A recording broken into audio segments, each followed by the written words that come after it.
घुमाओ देखो असंतो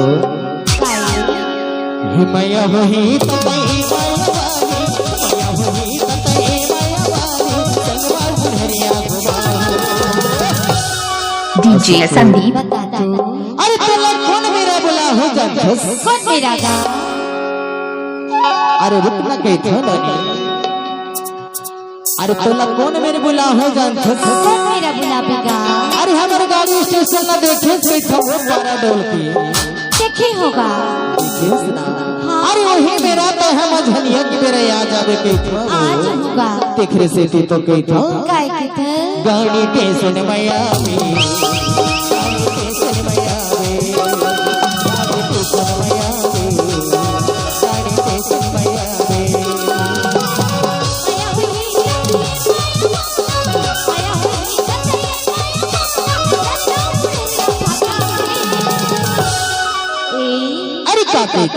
साड़ी देखत माया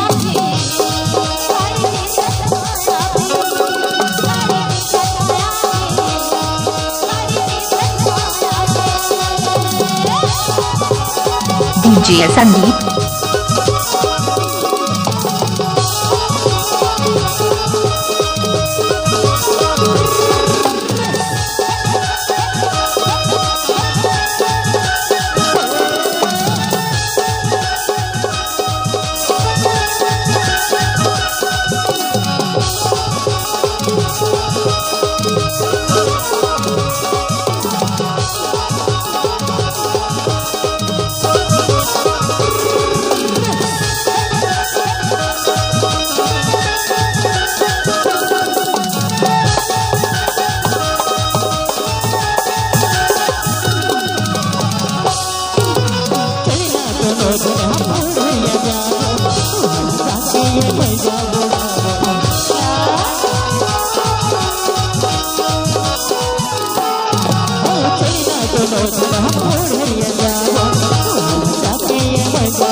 लगेगा तू मन दोनों जन इतना हमारी हो तो कहा लबन ही नोने कतरा उठा के घुमाता मैं हत न सुआरी बना के मन में सोचे था अब पहलात में लतियावे तो कैसे बनी इसना अच्छा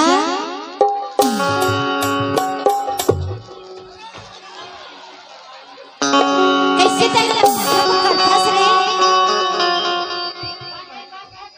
काबर ते लपक झपक करथस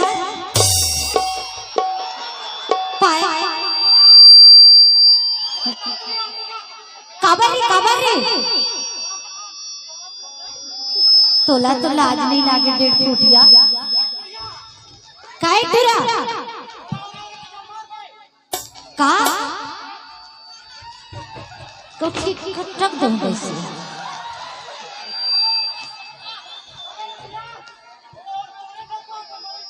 चल भाग रे लपरहा गाड़ी के सनमाया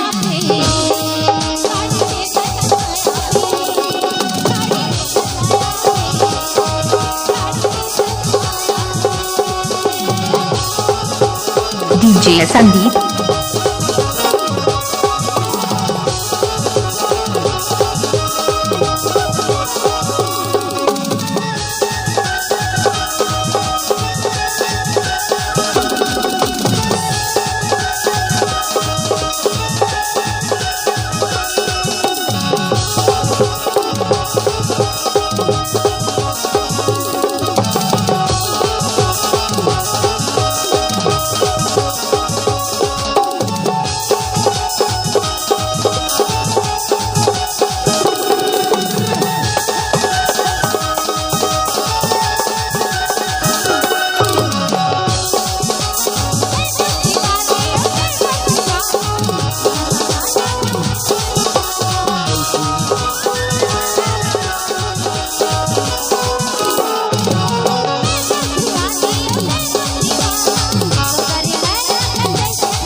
अरे का कहथस मोर मैया रो तेरा कहथस माया दे दे माया दे दे।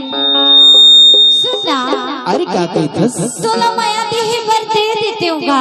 फिर का होगे नोनी लेकिन तुम तो नानेज कन हवत जी। ए दे अरे मोला नानेज कन धन समझ ता अरे मोला छोटे कन धन समझ कहथो नोनी जानथस। हाँ छोटे मिर्चा देखे हस वो कैसे करता तुला जब देखे तब लग रही थी लपरहा नहीं तो। अरे कहथो बोला छोटे कन मिर्चा देखे हस धन मिर्ची नोनी। हाँ मैं हाँ वैसे है धन मिर्ची वो बड़ झाड़ वाला वो एकदम तीखा तीखा ऐसे तुमन ला दोनों झल्ला राखे के मोर में हिम्मत है नोनी। चल भाग रे डेढ़ फुटिया। सुनना अरे देखे सोते तो कहथो कहानी के सुन मैया भी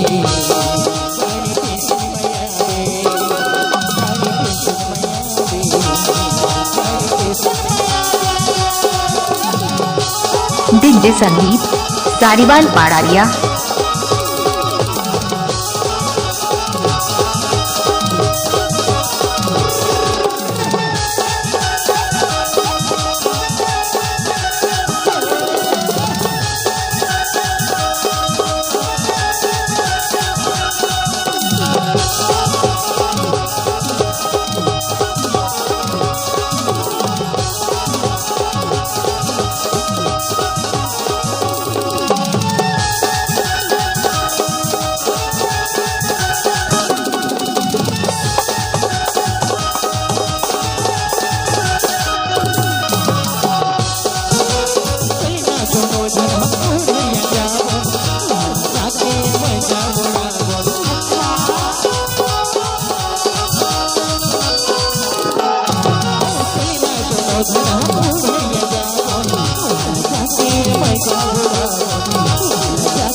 सही की खसगा।